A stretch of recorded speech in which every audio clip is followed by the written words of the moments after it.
En Ukraine, est-on proche d'un point de bascule, comme le dit aujourd'hui ce titre du Figaro que vous allez voir. C'est un gradé français qui parle dans le quotidien, sous couvert d'anonymat, et pour qui l'Ukraine doit absolument changer de tactique et de stratégie sur le terrain pour éviter à tout prix une défaite. L'un de ces points de tension où les Ukrainiens pourraient être très prochainement débordés, c'est la ville de Kupiansk à l'est. La terreur russe s'abat sur les habitants. Dans la ville et dans les villages près du front, les drones russes sèment littéralement la terreur. Presque tous les jours, des civils perdent la vie là-bas. L'une de nos équipes s'est rendue sur place. Voyez ce reportage signé Solène Rioux, Gabriel Aurillon et Eugène Lovski. À moins de 6 km du front, les rues de Petropavlivka sont désertes. Seul le bruit de l'artillerie résonne encore. À peine arrivé, ce militaire nous alerte. Là, c'est très dangereux de marcher à découvert. Il y a des drones partout ici. En effet, quelques secondes plus tard...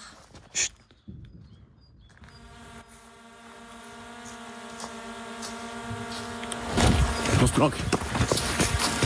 Près des arbres, près des arbres.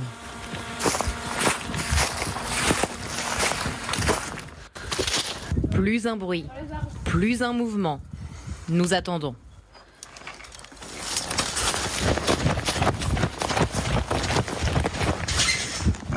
Cave, Eugène.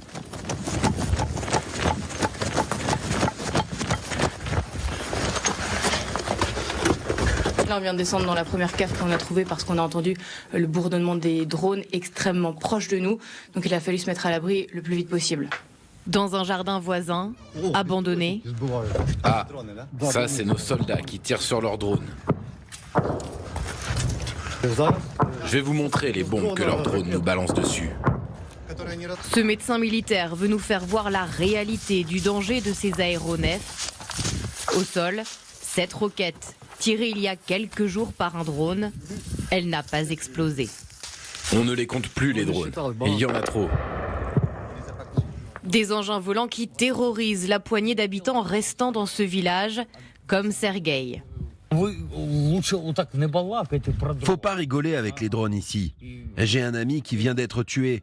Il roulait tranquillement dans sa vieille Lada. Et là, bim, un drone Lancet. Ouais, c'est ça qui l'a tué. Quelques kilomètres plus en arrière du front, à Kupiansk, ce sont les bombes et les missiles qui sèment la mort derrière eux. 2 jours avant notre tournage, un homme de 58 ans a perdu la vie dans cette maison dévastée. Son petit-fils, bouleversé, nous raconte.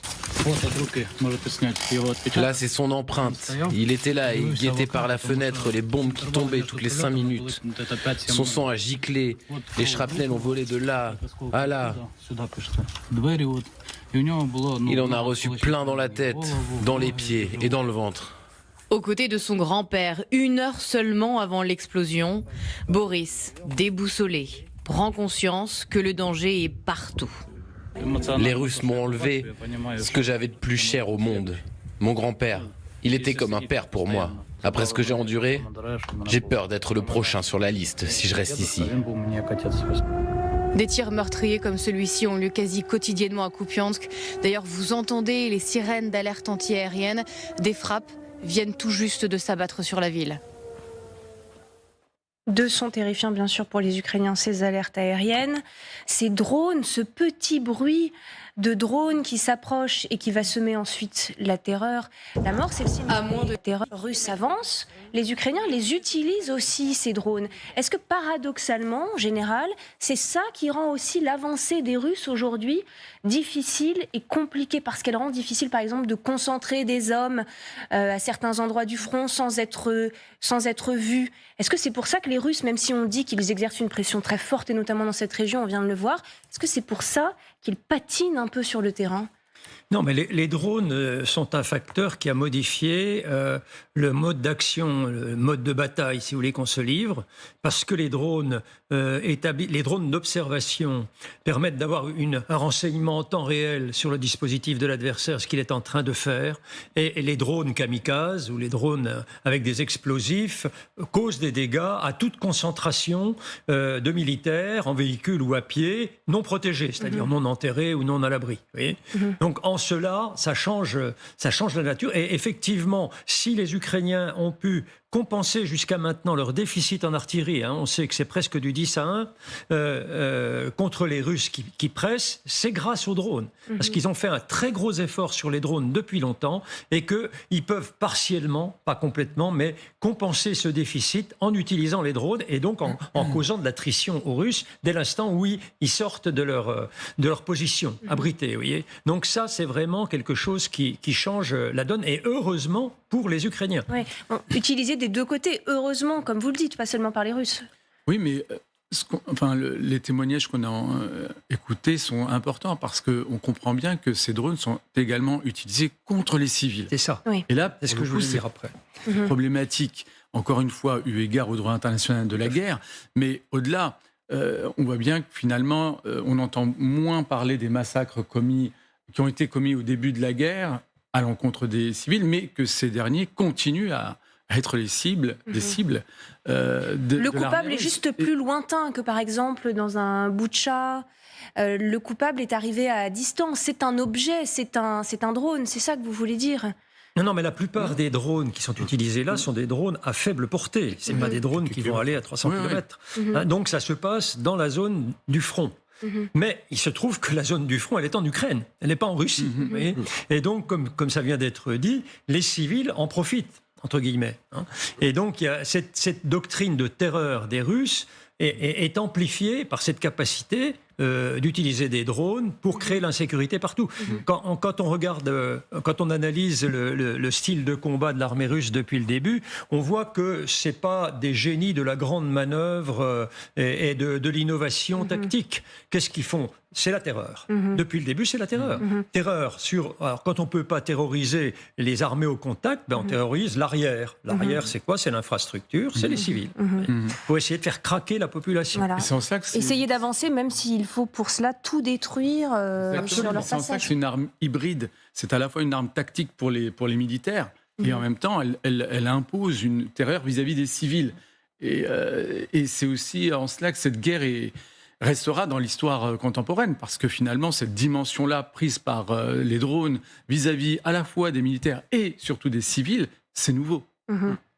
Volodymyr Zelensky le disait lors des commémorations, des célébrations, si on peut dire, comment trouver le mot, des 2 ans de la guerre.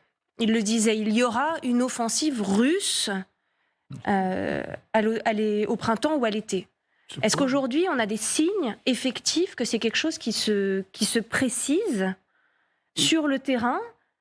Est-ce qu'on a des concentrations de troupes à certains endroits qui nous donnent cette impression ? Ou justement, est-ce que c'est trop compliqué ? Des concentrations de troupes, encore une fois, c'est compliqué de par les drones. Il faut bien comprendre que dans certaines zones du front, il y a tellement de drones qu'il se passe à peu près 1 minute 30 entre le moment où une concentration de troupes est détectée par un drone d'observation et une frappe de drone kamikaze dans la foulée. Donc c'est quasiment improbable d'avoir des grosses concentrations de troupes qui passeraient comme ça une préparation pendant des mois à l'avance, une offensive majeure. Cette idée d'une offensive en fait des Russes au printemps ou à l'été, elle part d'un simple constat qui est que les Ukrainiens en ce moment sont sevrés de munitions, en partie notamment parce qu'il se passe au Congrès aux États-Unis, ont un besoin de rotation de troupes avec une loi de mobilisation qui met du temps à être votée et donc il va falloir à peu près recruter 500 000 hommes, mais ça va prendre du temps, il va falloir les former, etc. Donc si vous voulez, si les Russes souhaitent reprendre l'initiative et profiter un peu de cette faiblesse ukrainienne, il y a une fenêtre de tir, grosso modo, sans faire de mauvais jeu de mots, entre le printemps et l'été, puisqu'il est probable qu'une partie de l'industrie qui est en train de s'installer en Ukraine pour fabriquer des munitions sera opérationnelle à partir de la fin de l'année. Et avec la nouvelle loi de mobilisation, etc., il y aura des nouvelles troupes. Donc effectivement, si les Russes veulent reprendre l'initiative, c'est au printemps ou à l'été qu'ils doivent le faire. En auront-ils les moyens ? La question reste ouverte, mais en revanche, il y a effectivement une faiblesse ukrainienne dans les prochains mois qui explique aussi un petit peu tous les discours qu'il y a en Europe et notamment en France sur que faire si l'Ukraine s'effondre. Oui. Bien sûr.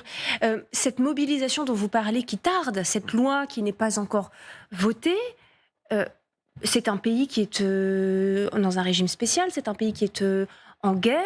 Si Volodymyr Zelensky le voulait vraiment, il n'aurait pas les moyens de le faire, de mobiliser ces hommes? Ils sont sous loi martiale, oui. Si, mais après, en fait, il y a un certain nombre de choses qui... Enfin, bon, déjà, il y a quand même un processus démocratique qui se joue. Et après, c'est aussi qu'après 2 ans de guerre, en fait, il y a une mobilisation quand même. Il y a des gens qui sont... à qui on envoie des convocations. Mais si vous voulez, à l'échelle de 500 000 hommes, c'est pas possible, en fait. Et si Volodymyr Zelensky et le gouvernement ukrainien souhaite que la population continue à soutenir, en fait, finalement, cet effort de guerre qui est quand même extrêmement important et extrêmement qui pèse sur la population, il faut que la population adhère. Et pour que la population adhère, il faut que une loi soit sortie et qu'elle encadre bien les choses, que les exemptions soient claires, que les conditions de recrutement soient claires, que les conditions de sortie aussi de l'armée soient claires. Et c'est tout ça qui se joue. Et c'est potentiellement explosif politiquement pour Zelensky. Et en même temps, il y a urgence. Oui. Il y a urgence. C'est la différence, si vous voulez, avec le système de mobilisation ukrainien et le système français avant la Première Guerre mondiale. Avec une population à peu près équivalente, nous étions capables de mobiliser 3 900 000 hommes, dont 1 700 000 sur le front. Quand vous rapportez ça à ce que les Ukrainiens peuvent faire en ce moment, on est très très loin du compte. Et pourquoi? Parce que dans la culture ukrainienne, il y a l'idée que les jeunes, il faut les préserver.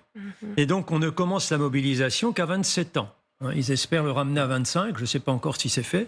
Mais toujours est-il que du coup, ce sont des gens déjà assez âgés, puisque la moyenne d'âge, on l'a dit plusieurs fois sur ces plateaux, c'est supérieur à 40 ans. Et ce sont des gens, et alors premier facteur, une armée d'anciens, je vais dire, pour pas être désobligeant. Mais deuxièmement, il y a un problème de relève derrière. Et là, le système ne permet pas une relève rapide, comme en France, quand on prend une classe d'âge complète, prenez 800 000 personnes, 800 000 jeunes qui arrivent à 20 ans. Voyez. Mais là-bas, je ne sais pas comment ils se débrouillent, mais il n'y en a pas beaucoup qui finissent sur le front, si vous voulez. Et ça crée après un sentiment d'injustice de la part des gens qui sont, au front et au risque, vous voyez. Et donc ça altère considérablement. Au-delà de la nécessité de maintenir la cohésion nationale, de ne pas donner ce sentiment d'injustice à certains dont vous parlez, il faut tenir le front, tout simplement, aujourd'hui, général. Ben oui, d'où le problème qui a déjà été signalé du manque de ressources en hommes. Il y a un manque de ressources en hommes qu'il faut absolument que l'Ukraine comble dans les semaines, les mois à venir. Et j'ai entendu dire par des des Ukrainiens qui vivent en France qu'en ce moment, on va chercher les jeunes même, les jeunes autorisés par la Constitution, par la loi. Sauf qu'on en parle depuis décembre de cette loi de mobilisation, on est en mars, elle n'a pas été votée. Ils vont faire leurs courses et on les amène. Cet aspect-là vient percuter d'une certaine manière notre débat franco-français, je trouve. D'un côté, donc, on a un pouvoir ukrainien qui hésite à franchir le Rubicon, c'est-à-dire à élargir la mobilisation. Et de l'autre, en Europe, et en particulier en France, on parle d'envoyer des troupes sur le territoire ukrainien. Ce paradoxe, je dirais, politiquement, ça pourrait avoir un impact très très lourd si le débat devait revêtir une acuité un peu plus forte.